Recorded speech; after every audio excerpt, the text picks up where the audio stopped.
अस्सलाम वालेकुम प्यारे अजीज viewers, welcome to my channel. उम्मीद करती हूँ कि आप सब खैरियत से होंगे। आज का टॉपिक नहायत ही इन्फॉर्मेटिव होने वाला है पेंशनर्स के लिए, क्योंकि नेशनल सेविंग्स के पेंशनर बेनिफिट अकाउंट की डिटेल आज मैं बताने वाली हूँ। कौन लोग इसमें इन्वेस्ट करवा सकते हैं, किस तरह से इन्वेस्ट करवा सकते हैं, क्या क्या डॉक्यूमेंटेशन चाहिए होंगी। इसके अलावा क्या आप इस अकाउंट को जॉइंट खुलवा सकते हैं या नहीं खुलवा सकते, कोई टैक्स कट होगा या नहीं होगा, सारी ईच एंड एवरीथिंग जो है वो मैं सारी चीज़ें बताने वाली हूँ। इसके अलावा मार्च 2024 में यानी कि रिसेंटली जो रेट्स अपडेट हुए हैं उसके अकॉर्डिंगली पेंशनर बेनिफिट अकाउंट का प्रॉफिट क्या होगा महाना बेसिस पे 1 लाख या 75 लाख की इन्वेस्टमेंट के ऊपर। तो अगर आप मेरे चैनल पर नहीं हो तो जल्दी से चैनल को सब्सक्राइब कर दें ताकि मेरी आने वाली हर इन्फॉर्मेटिव वीडियो आप तक रिसीव हो सके। बगैर टाइम खुदाई के वीडियो को शुरू करते हैं। ये है जी नेशनल सेविंग्स का पेंशनर बेनिफिट अकाउंट। इसकी जो है वो हम हाईलाइट्स चेक कर लेते हैं। कैटेगरी क्या है, ये एक अकाउंट है। प्रोडक्ट नेचर क्या है, सेविंग अकाउंट है।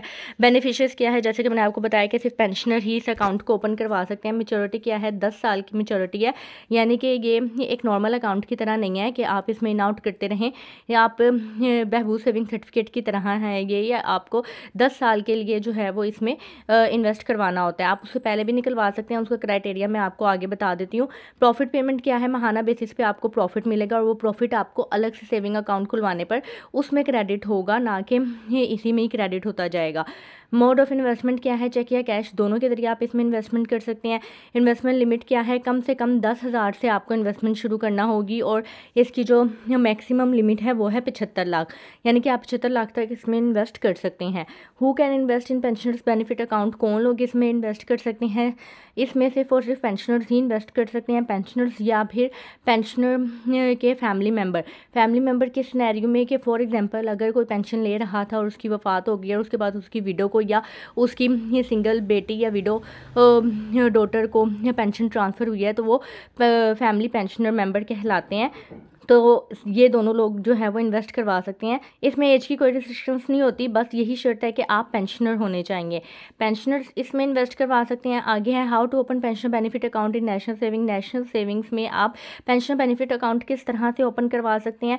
आप नेशनल सेविंग्स में इसकी एक बात ये है कि आप सिर्फ और सिर्फ एक अकाउंट ओपन करवा सकते हैं। पूरे पाकिस्तान में किसी भी नेशनल सेविंग सेंटर में एक ID कार्ड पे सिर्फ एक ही अकाउंट ओपन हो सकता है, जो कि DA1 एप्लीकेशन फॉर्म के फिल करने पर आपका अकाउंट खोल दिया जाता है। इसके अलावा इसमें जो एक स्पेशल नोट लिखा हुआ है डॉक्यूमेंटेशन के हवाले से, आपको क्या क्या डॉक्यूमेंटेशन चाहिए होंगी। शिनाख्ती कार्ड या नाइकोप, ये जो भी आपका आइडेंटिटी कार्ड है उसकी अटेस्टेड कॉपी चाहिए।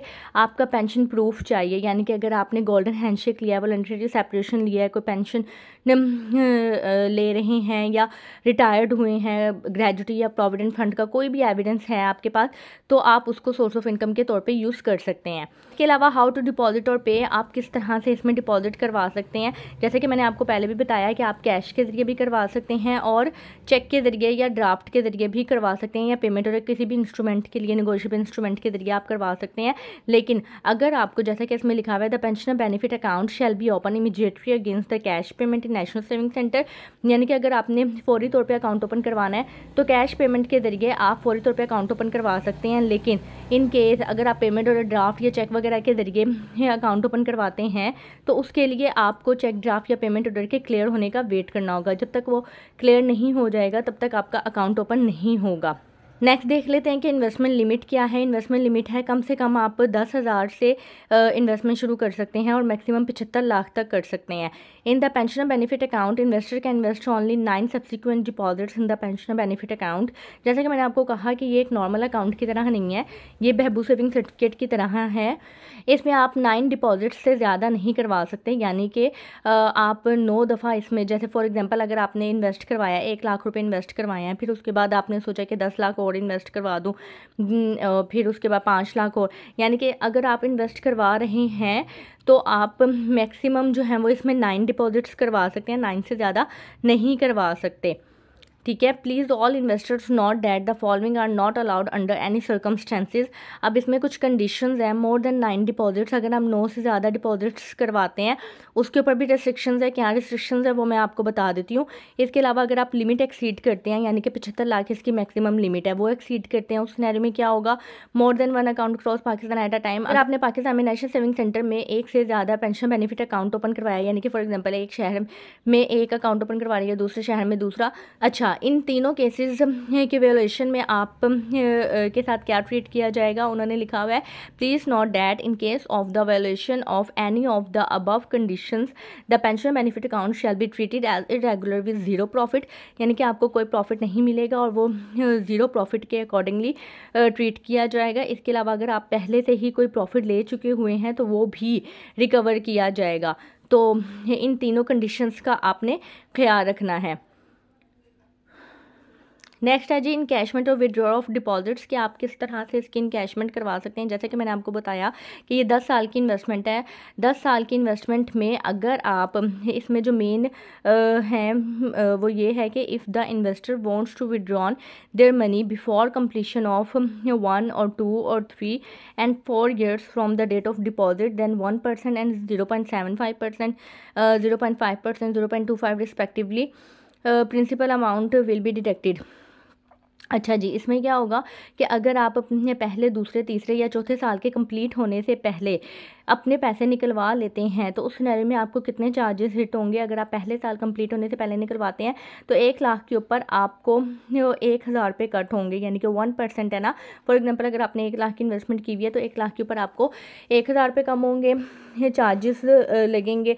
अगर आप दूसरा साल कंप्लीट होने से पहले निकलवाते हैं तो 1 लाख के ऊपर आपको तकरीबन 750 रुपये डिडक्शन होगी। तीसरे साल से पहले निकलवाते हैं तो आपको जो 500 रुपये डिडक्शन होगी, और अगर आप चौथे साल कंप्लीट होने से पहले निकलवाते हैं तो 250 रुपये डिडक्शन होगी। और अगर आप 4 साल के बाद निकलवाते हैं तो कोई डिडक्शन नहीं होगी, आप पैसे निकलवा सकते हैं। इसके प्रॉफिट रेट्स और रेट्स ऑफ रिटर्न्स जो हैं वो मैं आपको लेटेस्ट जो 19 मार्च 2024 में अपडेट हुए हैं उसके अकॉर्डिंगली गाइड कर देती हूँ, कैलकुलेट भी करके बता देती हूँ कि आप खुद भी अपनी इन्वेस्टमेंट के ऊपर माहाना प्रॉफिट किस तरह से कैलकुलेट कर सकते हैं। प्रॉफिट से पहले मैं आपको कुछ इसकी अहम बातें बता दूं कि इसका जो प्रॉफिट होगा ना वो प्रॉफिट आपका सेविंग अकाउंट में जाएगा, यानी कि आपको नेशनल सेविंग में ही सेविंग अकाउंट ओपन करवाना होगा। उस सेविंग अकाउंट के अंदर आपका पेंशन बेनिफिट अकाउंट का प्रॉफिट क्रेडिट होगा और वो प्रॉफिट जो है आप उस यानी कि सेविंग अकाउंट में जो प्रॉफिट क्रेडिट होगा उस प्रॉफिट के ऊपर भी आपको उस सेविंग अकाउंट में प्रॉफिट मिलता रहेगा, ठीक है।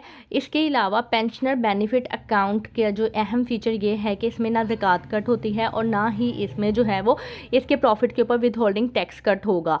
लेकिन इस चीज़ को आपने क्लियर करना है कि इसका जो प्रॉफिट सेविंग अकाउंट में आपका क्रेडिट होगा और उस सेविंग अकाउंट में मौजूद पैसों के ऊपर जो आपको प्रॉफिट मिलेगा उसका, यानी कि सेविंग अकाउंट में जो आपको प्रॉफिट मिलेगा, मुनाफा मिलेगा, उसके ऊपर विद होल्डिंग टैक्स भी कट होगा और अगर वो अमाउंट आपके निसाब से ऊपर चली जाती है तो ज़कात भी कट होगी, ठीक है। पेंशनर बेनिफिट अकाउंट के मुनाफे के ऊपर कोई कटिंग नहीं होगी, लेकिन अगर सेविंग अकाउंट के ऊपर आपको रखी हुई अमाउंट के ऊपर या प्रॉफिट के ऊपर कोई प्रॉफिट मिल रहा है तो उसके ऊपर आपकी विद होल्डिंग टैक्स जो भी फाइलर और नॉन फाइलर की होती है वो डिडक्शन होगी, ठीक है। इसके अलावा अगर आपने कभी भी विड्रॉ करना है इसमें से अमाउंट तो आप 10K के मल्टीपल विड्रॉ कर सकते हैं, यानी कि 10,000 से मल्टीपल जो है वो आप विड्रॉ कर सकते हैं। इसके अलावा पेंशनर बेनिफिट अकाउंट के प्रॉफिट रेट के बारे में मैं आपको बताती चलूँ कि ये इसका जो प्रॉफिट अपडेट हुआ है वो है 19 मार्च 2024 को। 1 लाख की इन्वेस्टमेंट के ऊपर आपको जो प्रॉफिट मिलेगा वो मिलेगा 1300 रुपये महाना और इसका जो रेट है वो 15.60% है। इसके ऊपर कोई कटिंग वगैरह नहीं है पेंशनर बेनिफिट अकाउंट के ऊपर, ना तो ज़कात कट होती है और ना ही जो है वो इसका कोई भी टैक्स वगैरह कट होता है। और सबसे इम्पॉर्टेंट बात कि अगर आप फिक्स करवाते हैं, फॉर एग्जांपल आज आप पेंशनर बेनिफिट अकाउंट में इन्वेस्टमेंट करते हैं और आपका प्रॉफिट रेट जो है वो 15.60% है, यानी कि 1 लाख के ऊपर आपको 1300 रुपये महाना मिल रहा है। अगर अगले महीने या 2 महीने के बाद रेट कम हो जाते हैं तो आपका रेट यही रहेगा, आपका रेट कम नहीं होगा। और इन केस अगर रेट ज़्यादा हो जाते हैं तो रेट ज़्यादा होने की वजह से आपका पेंशनर बेनिफिट अकाउंट का प्रॉफिट रेट भी ज़्यादा हो जाएगा, यानी कि अगर ज़्यादा होगा तो इफ़ेक्ट पड़ेगा, अगर कम होगा तो कोई इफ़ेक्ट नहीं पड़ेगा। ये भी एक बेहतरीन फ़ीचर है। अब मैं आपको इसकी कैलकुलेशन करके बता देती हूँ। 15.60 के हिसाब से मैं आपको इसकी अमाउंट बता देती हूँ। 15.60% के हिसाब से 15,600 1 लाख की इन्वेस्टमेंट के ऊपर 1 साल का प्रॉफिट है। हमने 1 महीने का निकालना है तो हम 12 से डिवाइड कर देंगे। ये देखें सेम अमाउंट आ गई है 1300। ठीक है। अब आपने जितने लाख की भी इन्वेस्टमेंट करनी है, कटिंग वगैरह तो इसमें कोई होनी नहीं है विद होल्डिंग टैक्स की, तो आपने जितने लाख की भी इन्वेस्टमेंट करनी है आपने सिंपली जो है वो उतने से मल्टीप्लाई कर देना। यानी कि अगर आपने 2 लाख की इन्वेस्टमेंट की है तो 2 से मल्टीप्लाई कर दें, अगर आपने जो है वो 5 लाख की है तो 5 से मल्टीप्लाई कर दें। मैक्सिमम जो इसकी इन्वेस्टमेंट है वो 75 लाख की है, तो आप 75 से मल्टीप्लाई कर दें। अगर आपने 75 लाख की इन्वेस्टमेंट की हुई है तो आपको माहाना बेसिस पे 97,500 रुपये का प्रॉफिट होने वाला है। अगर आपने इस तरीके से करना है, इस तरीके से कर लें, नहीं तो मैं दूसरे तरीके से भी आपको बता देती हूँ। जैसे हमने 75 से मल्टीप्लाई किया है तो 97,500 का हमारे पास माहाना प्रॉफिट आया है। अब मैं आपको 75 लाख की सीधी सीधी कैलकुलेशन बता देती हूँ। इसका 15.60% हम लेते हैं, ये आ गया हमारे पास 1 साल का प्रॉफिट, और इसको 12 से डिवाइड कर देंगे तो ये देखें सेम अमाउंट आ गया। दोनों में से जो तरीका आपको बेहतरीन लगे वो आप कर सकते हैं, जो आसान लगे वो आप उस तरीके से अपनी इन्वेस्टमेंट अमाउंट के ऊपर माहाना प्रॉफिट निकाल सकते हैं। उम्मीद करती हूँ कि वीडियो आपको पसंद आई होगी। अगर आपने वीडियो को यहाँ तक देखा है तो चैनल को सब्सक्राइब लाजमी कर दीजिएगा, अगर अभी तक नहीं किया है तो अपना ख्याल रखिएगा, शेयर कर दीजिएगा वीडियो को उन लोगों के साथ जिन लोगों को इसकी ज़रूरत है। अपना ख्याल रखिएगा, दुआ में याद रखिएगा। मुझे इजाज़त दें, अल्लाह हाफिज़।